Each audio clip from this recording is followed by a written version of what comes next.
Hello and welcome to another episode of the Fresh Perspectives podcast. I'm your host, Rachel Lauren, and I'm so glad you're here with me today. Last week's episode was all about how to find your people. I gave you 3 practical tips on how to find community and friends in your local neighborhood. Today's episode is all about creating community. As I've mentioned, I've started a run club, but I've also started many other ventures, some that took off and some that failed. Today, I am sharing the wisdom of community creation with you. You're going to leave today's episode with 4 practical tips from my experiences that you'll be able to take into creating your own community.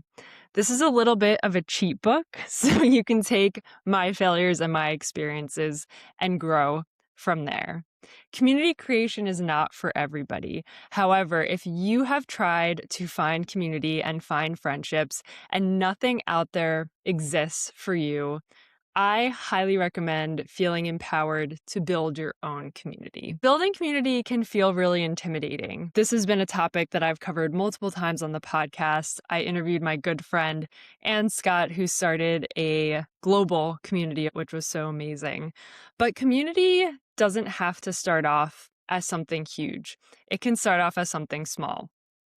I hope that by the end of this episode, you feel excited to start a community. If this has been something that maybe has been on your mind for a while, or maybe this episode inspired some thinking about starting community, I hope you can use these tips to start an amazing group. Let's get into it. My first tip when it comes to starting a community is being really clear and intentional about who your community is for. And this is a mistake that I made really early on when starting my run club. I had gone to multiple run clubs at this point, and what I didn't like about most of them was this feeling of exclusivity. And so when I went out to start my own run club, not only did I want to meet people who wanted to run early in the morning, I wanted to be super inclusive. So whenever I advertised for the run club, I would say, nobody's left behind. This run club is for everybody. However, because I had designed a community for everybody, the community was really serving nobody. And this is super important. Your club and your group, if you want to attract the right kinds of people and people who relate to you and the experience that you want to create, you have to be intentional. Community creation is all about being clear and leaving it up to the members of the community to decide if it's a community for them or if it's not. This is not something that you have to decide as the community founder. However, you do owe it to your community members to be really clear and specific on who you're for. So for example, instead of saying that I was a run club for everybody, I really dialed in on the paces that we were running. I didn't just say we run slower than average. I put specific numbers so that when somebody was joining our community, they could decide for themselves if that pace was too fast or too slow for them. The whole point of a run club is we wanted to be able to run together. This is where our bonds were being formed on the run. If we had people too far ahead or too far behind, that community wouldn't be forged effectively. This led to my community being pretty small, and that was perfectly okay with me. I think when people are building community, there's a lot of stress on scaling it really quickly. However, I encourage you to be really intentional and to go slowly and to get the right people in your community versus opening up a large community for all and scaling too quickly. This leads me to my second tip. Don't try to do it all as a community founder. From experience, I can tell you that you will crash and burn really quickly. Community creation always needs a founder and a leader. It needs somebody who has a purpose and a vision for the group. But that does not mean that the founder and the leader has to do everything themselves.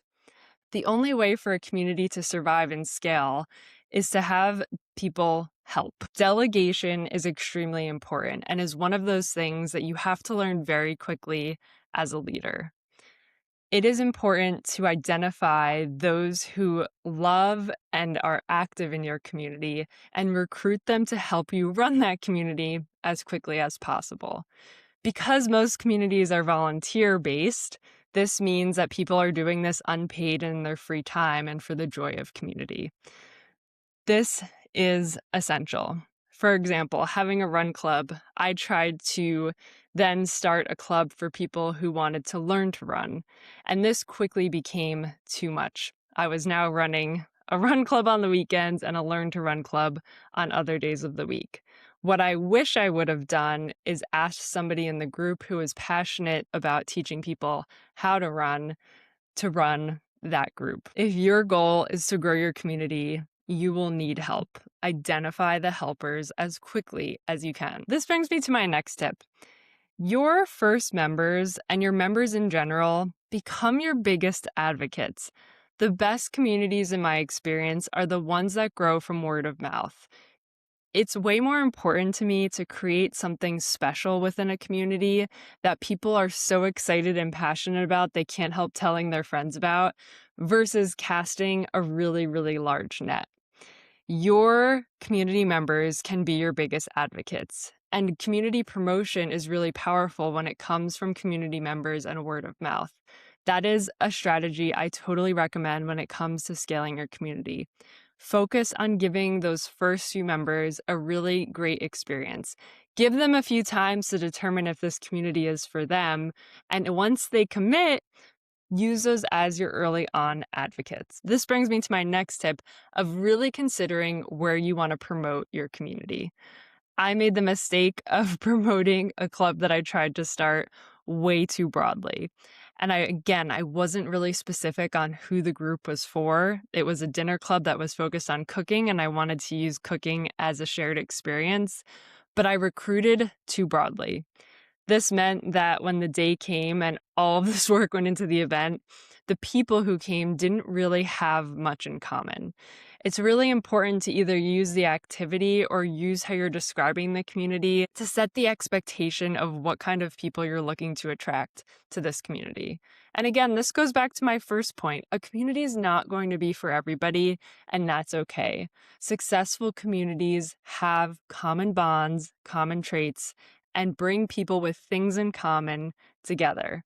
Much like I said in my episode about finding community, it's really thinking about what are the qualities of community members that you want to attract. Just because my run club wasn't inclusive for every pace, I still was looking for people who did not have an exclusive mindset. Because we scaled slowly and because I met people through my current members, that gist of the club stayed the same. And that brings me to my final point. It's really important that your community ethos is driven through the members in that group.